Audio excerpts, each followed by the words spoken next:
Anyway, tomorrow night at the Ulster in Belfast, one of the great venues and one of the great fight cities, Carl Frampton will fight for the 8th time when he meets Gavin Reid. It's all part of the Frampton show, and it really is a show, and it will only get bigger and bigger and better and better. Carl is a major attraction and will become an even bigger attraction. Tomorrow night is also the second night as a promoter for Barry McGuigan. Now, the last time, he could only shake his head in amazement and laugh at the problems he had to overcome. So has it been any easier second time around? Barry now joins me from Belfast. Good evening, Barry.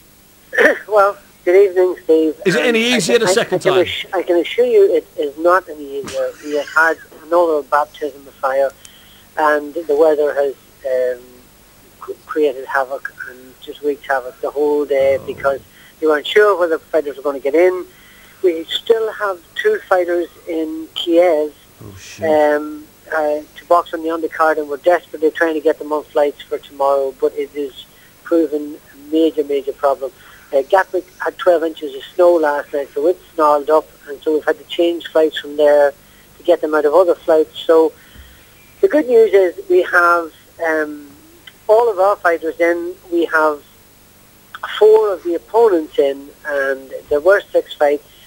We only have 4 at the moment, but we're sincerely hoping that we're going to have a 5th and possibly a 6th. But the good news as well is that Gavin Reid's in. He's in great shape.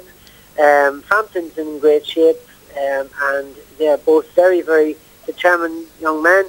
And Frampton, I believe Frampton's going to go a long, long way in this game. He's a terrific talent, and I believe he'll win tomorrow night, but I don't believe it'll be easy. Barry, what are you going to do with Frampton? How are you going to get him the experience and at the same time not hold him back? Because they took that risk with Willie Casey. He managed to win the European title in only his 11th fight, and there's some biggish fights out there for him in the next 6 months or a year. But he still needs some. I think he still needs some rounds. I know he's getting good sparring, but you've got to try and get in those rounds. Are you talking about Frampton or are you talking about Casey? No, I'm talking about Frampton. I mean, they took a risk with Casey and it paid off in the European title fight against Paulie Highland. It was a great risk, paid off. Yeah, no, indeed, and I think he's older, and I know he's 28 years old, so they've got to rush him quicker, and they've got to take more aggressive decisions with him and put him in, I suppose, with opponents that they would rather not put him in against, just in order for him to learn his business. However, I think Frampton's at 125 amateur fights. He was a world-class amateur. He only lost about 7 or 8 of those fights, so he's a very, very talented kid. He's boxed against the best amateurs in the world, and I just know from the sparring he's had that he can, what he's shown in the gym, if he shows, a fraction of that in the fights, he will be very hard to beat. And, it's a red-hot division, the super bantamweight division. Fantastic. I really think that he's capable of beating Casey or Highland right now.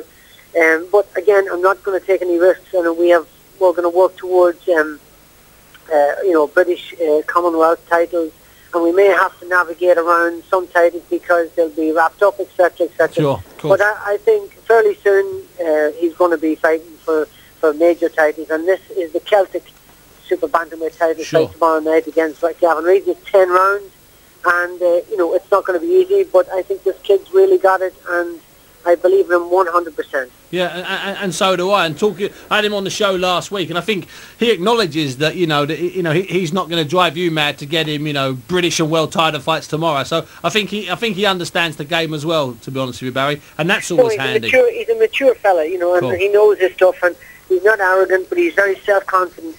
And there's a thin line between each, but he's got real ability, and he's worked really hard. He's very sensible, level-headed, down to earth. He knows he's not the finished article, not by a long shot. He's got things to learn.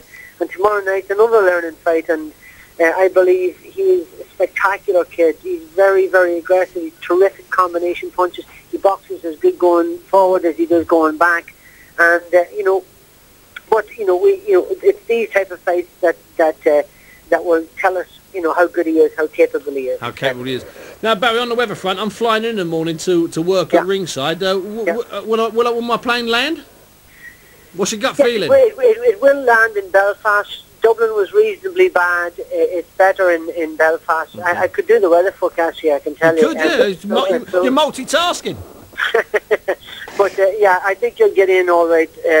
But I would go to Belfast if I were you. I am Belfast City. I'm going to. Yeah, you should be able to get in. But we've had a nightmare, as you might imagine. It's been awful. So 2 very testing shows, and I hope it's going to get easier after this. I really hope it is, and I really hope that Frampton does the business tomorrow night, and that everybody we've sold more tickets this time. Wow. Believe it or not, a lot of the sporting events are off, so that might play to our advantage. Good. We've got 4 fights. We're hoping we'll have 5, and we've got 3 6-rounders, an 8-rounder, and a 10-rounder. So it's all looking good. Listen, I can't wait to get in. Barry, listen, thanks very much for your time this evening, and I'll see you tomorrow night at the Ulster Hall. See you tomorrow night, Stevie. See you, boy. Barry McGuigan there. I wasn't joking when I said how hard it was being a promoter. The last time he came on, he said, you won't believe the problems, and he's clearly still having them. It's tough being a promoter. It's hard. Things go wrong. They go wrong all the time. Now,